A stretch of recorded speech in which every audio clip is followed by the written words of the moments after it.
When Helen Garner's Monkey Grip first landed, it felt like a jolt, a shock to the system. This wasn't like other books from that time. It felt new. It felt startlingly real, like someone had flung open a window onto a hidden world, a world many knew but few had seen written down with such bare honesty. It was a story that didn't look away from the messy bits of life. It stared them right in the face, and it made us stare too. The novel captured something vital, something about a specific moment in Australian culture, Melbourne in the 1970s, a time of change, a time of searching. People were trying new ways to live, new ways to love. The air was thick with ideas and with the smell of dope smoke and shared meals. Garner bottled that atmosphere. She put it on the page. The book became a kind of map to that era, a guide to its heart. Back then, Monkey Grip kicked up a fuss. Some folks loved its courage. Love in Monkey Grip isn't a sweet song. It's not a gentle breeze. It's more like a summer storm, full of lightning and thunder, full of wild energy. It's a love that can lift you up and a love that can knock you flat. It's the kind of love that gets under your skin, the kind that leaves its mark. Nora's love for Javo is the burning center of this storm. It's a desperate, clinging thing, a fierce hope against the odds. Nora loves Javo with everything she's got. You feel it in every line. Her longing for him, her worry, her brief moments of pure joy when things are good. But his addiction is always there, a shadow between them. So her love is tangled up with pain, with waiting, with the constant fear of losing him. It's a love that asks too much, that gives too much, and yet she can't seem to let it go. It's a powerful, primal pull. But the book isn't just about Nora and Javo. It's about a wider search for connection, for belonging. Addiction in Monkey Grip isn't just a backdrop, it's a living thing, a dark character in its own right. It slinks through the story, unseen sometimes, but always felt. It's like a cold wind that blows through the share houses, chilling the warmth, stealing the light. It's the monkey on Javo's back. But its weight presses down on Nora too, and on everyone who cares for him. It's a relentless, hungry presence. Javo's heroin addiction is the engine of so much pain. It pulls him away from Nora, away from his friends, away from himself. We see him try to fight it. We see glimpses of the man he could be, the man Nora loves. But the drug has its hooks in deep. It whispers, promises, it offers escape, and it always demands a price paid not just by Javo, but by Nora. Waiting, worrying, hoping. The phrase monkey grip itself is so telling. It speaks of a desperate hold, a cling that's hard to break. Javo is caught in the monkey grip of heroin, but Nora, in her own way, is caught too. Nora is the sun around which this small world turns. We see the story mostly through her eyes. We feel the thump of her heart. Her joys are our joys. Her pain becomes ours too.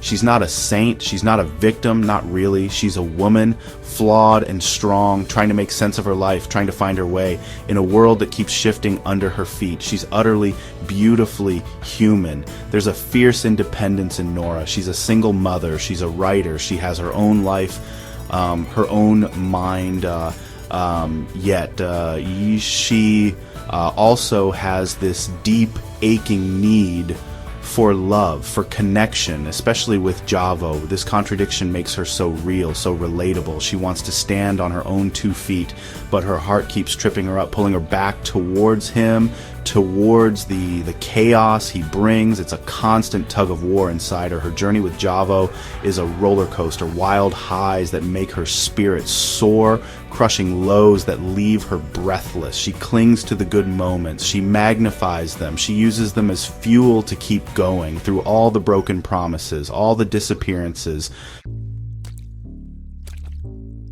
Javo, even his name sounds like a spark, a flash of energy, and when he's good, he's magnetic. You can see why Nora is drawn to him, why she holds on so tight. There's a charm about him, a quick wit, a way of making her feel alive. He brings a jolt of excitement to her world, a sense of possibility. He's the flame she's drawn to, even knowing she might get burned, but the shadow of addiction is always over him. It's a thief stealing his light, stealing his promises, eating away at the man he could be. The drug changes him, makes him unreliable, desperate, lost. We see flashes of the Javo Nora loves, the funny Javo, the tender Javo, but they become rare, more fleeting, as the heroine tightens its grip, pulling him further and further away into a world she can't truly enter. The story of Monkey Grip isn't just about Nora and Javo, it's also about the tribe, the loose community of friends, the people who drift in and out of the share houses. These houses are more than just buildings. They are like living organisms, full of music, arguments, cooking smells, full of life being lived, messily, honestly, together. They are havens, and sometimes they are battlegrounds. Characters like Rita, Martin, and the others, they all have their own stories, their own struggles, their own ways of loving and coping. Rita with her earthy wisdom and her own complicated relationships. Martin, the steady, perhaps more conventional friend. They offer different perspectives, different kinds of support, or sometimes they are too caught up in their own dramas to offer much at all. Just like real life, they are mirrors reflecting different facets of Nora's world. Through these supporting characters, Garner shows us different paths, different ways people try to build lives for themselves. In that time of flux and experimentation, some find stability, some drift further into chaos. Melbourne in Monkey Grip is more than just a place. It's a character. It breathes. It has a mood, a pulse. It's woven into the very fabric of the story. Garner doesn't just tell us about Melbourne. She shows it to us, makes us feel it. The sticky heat of summer, the chill of winter mornings, the way the light falls on a familiar street. It's a living, breathing presence, shaping the lives within it. The specific locations are so vivid. The share houses in Fitzroy and Carlton with their peeling paint and overgrown gardens, the public swimming pools, places of escape, places of community, the gritty laneways, the bustling cafes. These aren't just generic settings. They are real places, rendered with such detail. You feel like you could walk those streets, open those doors. The city becomes an anchor for the story's realism. The city often reflects the emotional state of the characters. When Nora is happy, Melbourne seems vibrant. Helen Garner's writing style is a marvel of clarity. It's like looking through a freshly cleaned window. Everything is sharp, precise. There's no fuss, no fancy tricks. She uses simple words, short sentences, often, but they land with incredible force. She has a way of getting straight to the heart of things, to the emotional truth. It's a style that feels incredibly honest, almost painfully so at times. She doesn't tell you what to think or how to feel. She just shows you, this happened, then this happened. This is what Nora felt. This is what Javo did. There's a lack of judgment in her prose, an observational quality, like a journalist reporting from the front lines of the human heart, but a journalist with immense empathy, with a deep understanding of human frailty and human strength. This direct, unadorned style makes the story feel incredibly immediate. You're not reading about something that happened long ago. You feel like you're right there in that share house by that pool. Decades have passed since Monkey Grip first appeared, yet its power hasn't diminished.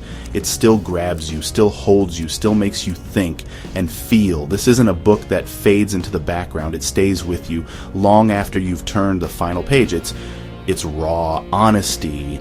It's unflinching gaze. These things give it a timeless quality, a lasting resonance. The themes at its core are universal and urgent. The complexities of love, the destructive power of addiction, the search for meaning and connection in a confusing world. These are not just issues of the 1970s. They are part of the human condition. We still wrestle with them in our own lives, in our own ways.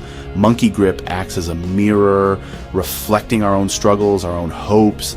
The book is a testament to the human capacity for love, even in the face of immense pain, even when it seems foolish or self-destructive.